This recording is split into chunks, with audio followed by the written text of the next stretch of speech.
Hey lovelies, welcome back to my channel. Today we're creating this acrylic set of nails with an easy gel polish design.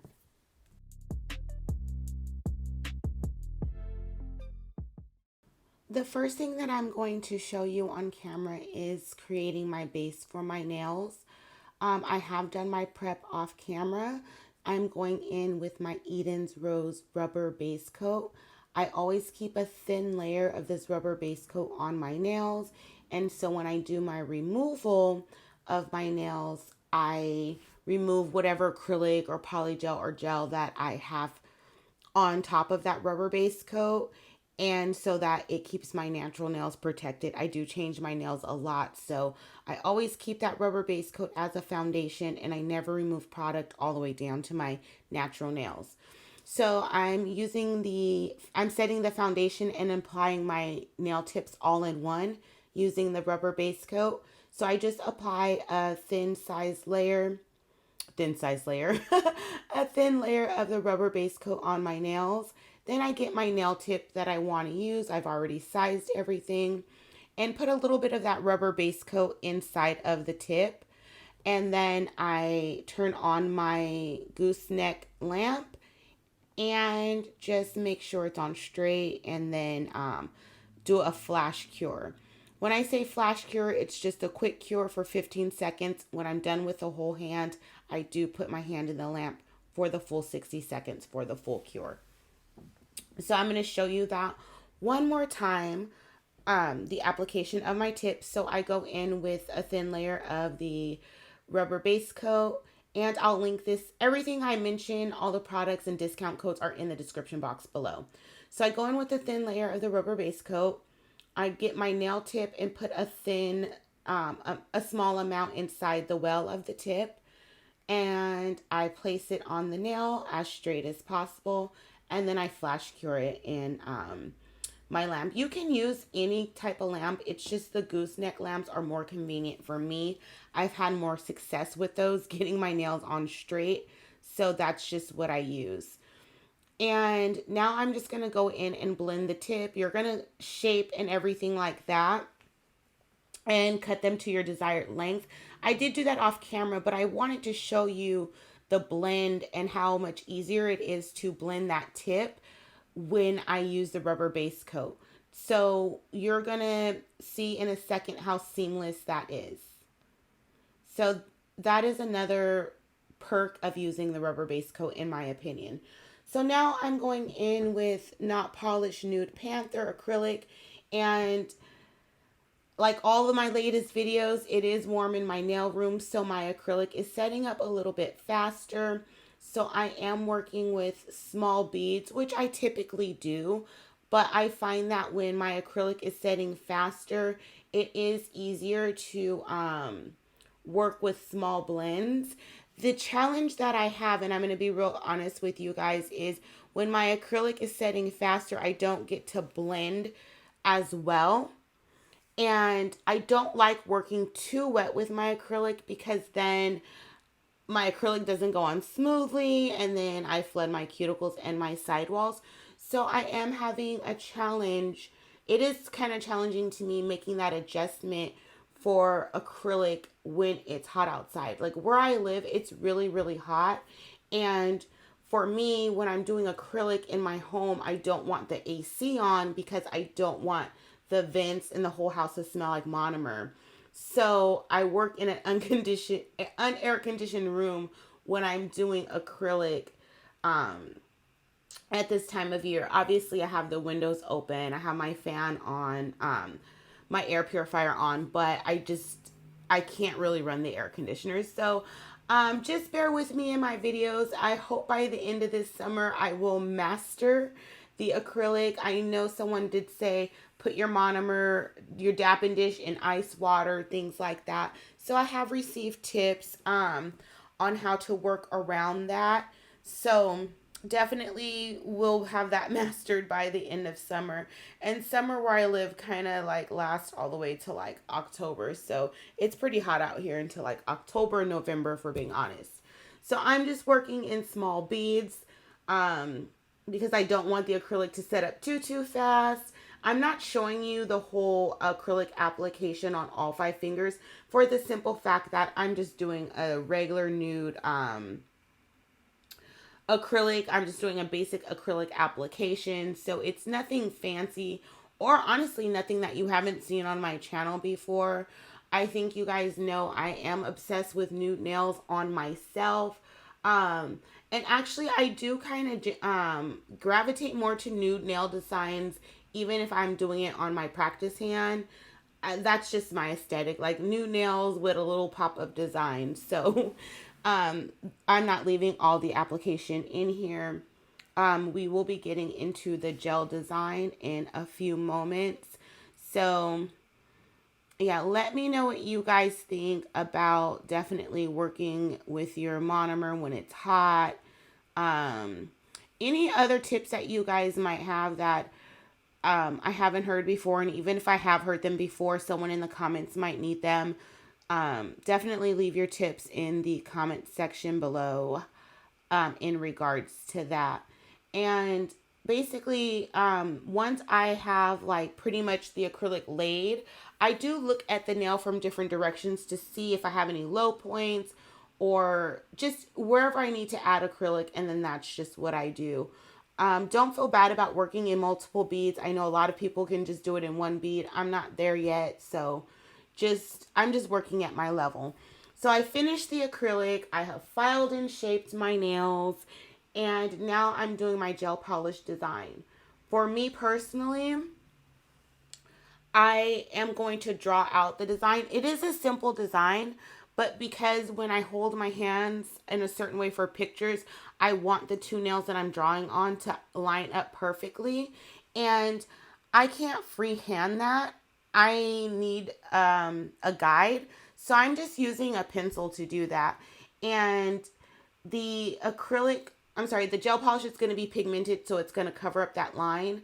And I did make a mistake in my sketch, so I'm just going in with a paper towel and a little bit of alcohol to clean that off, and just going back in and just sketching it out.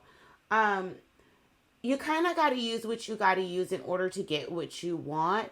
So if you're not a great drawer, try using the pencil first. Let me know how that works out for you. I know a lot of people, when they do the more detailed line work or artwork, they do use a pencil, but hey, I'm going to use it for simple stuff too, because that's honestly just what I need.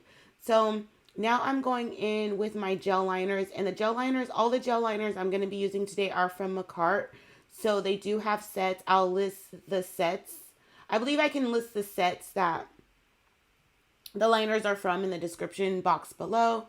So I'm just going in and drawing out that line, and then I'm going to fill it in and just clean it up a little bit. I don't flash cure here. I fully cure in between each nail because I'm using white gel polish. And as you can see, this gel liner is kind of thick. So I definitely don't want to flash cure, because when you're flash curing sometimes thick gel, it could start to buckle or warp, or I don't know the right term that is used. So I do one nail and I fully cure it for 60 seconds. You can flash cure if you want, but I don't suggest flash curing in this instance. And so I'm just going to complete the designs, and then, like I said, cure each finger for 60 seconds. So this kind of took a while because I was individually curing each one for 60 seconds. So I'm trying to do French here, and I've seen so many different ways on how to do French, like draw an A, like just there's a lot of different ways. Do whatever works for you, because not everything's going to work for everyone. So I'm just doing my French in the way that is working for me right now. So definitely, if there is a better way that you like to do it, that's okay. Or if it's a different way that works for you than what someone else is doing, like that's definitely okay. Everyone has to do kind of things in the way that works best for them. So I'm going to do the French on the pinky, and I'm going to go in and do it on my thumb. And wherever I feel like I made a mistake, I'm just going to go in with my cleanup brush and just, tidy up those areas. Excuse me. One thing that I want to say about the gel liners that I do find a little bit challenging is how much product you end up pulling out of the container. So I do use my palette to kind of wipe off excess gel and then go back and try and use that excess gel. But you can see like there's polish on the length of the barrel of the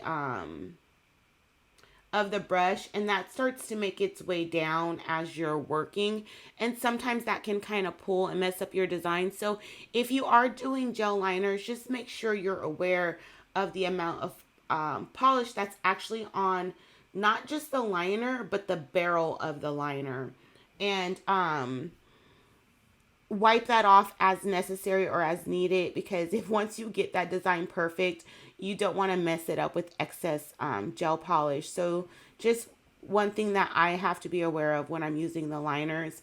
The brushes, when you're using a liner brush, you don't really run into that.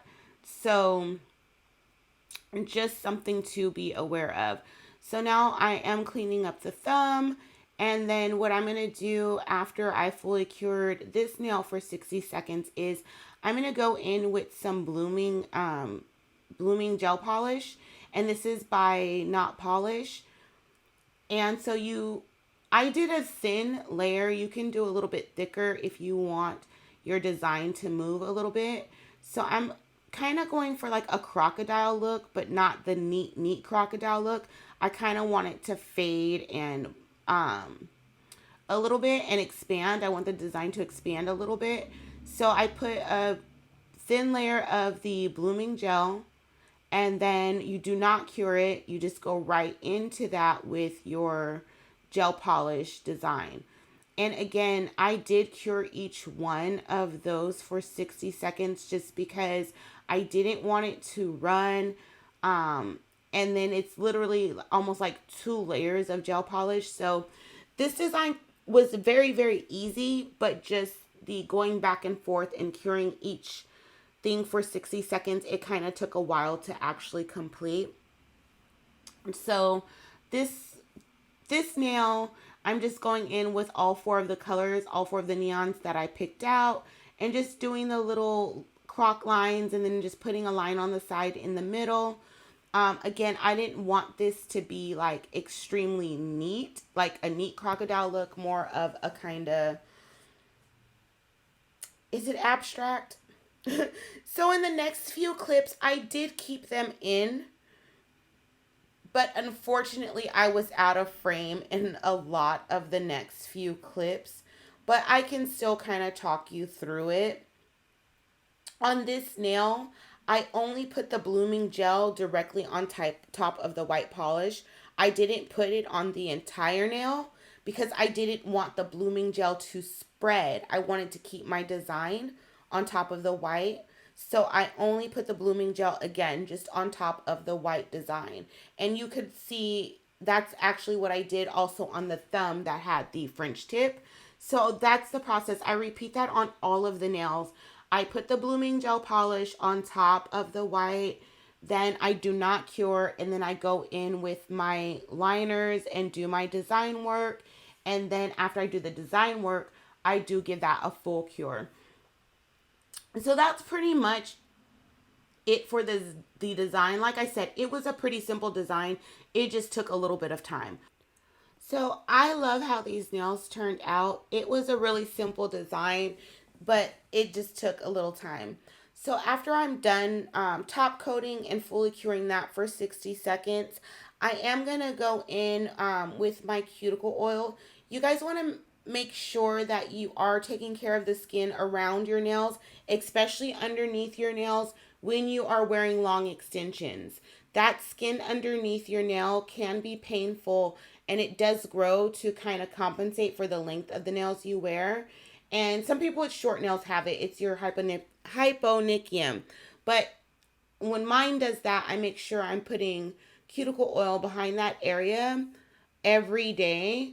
and that skin will kind of like push itself back and it won't be as painful. So even if you're not using cuticle oil or scented oil by Love by Verdie, make sure you're using some type of oil around the entire area of your nail. And it does promote nail growth and it does promote healthy nails as well. So this is the finished set. I really think these came out so cute. I want to know what you guys think, so let me know in the comments down below. And again, as always, I appreciate you spending your time with me, and I'll see you guys soon again for another video.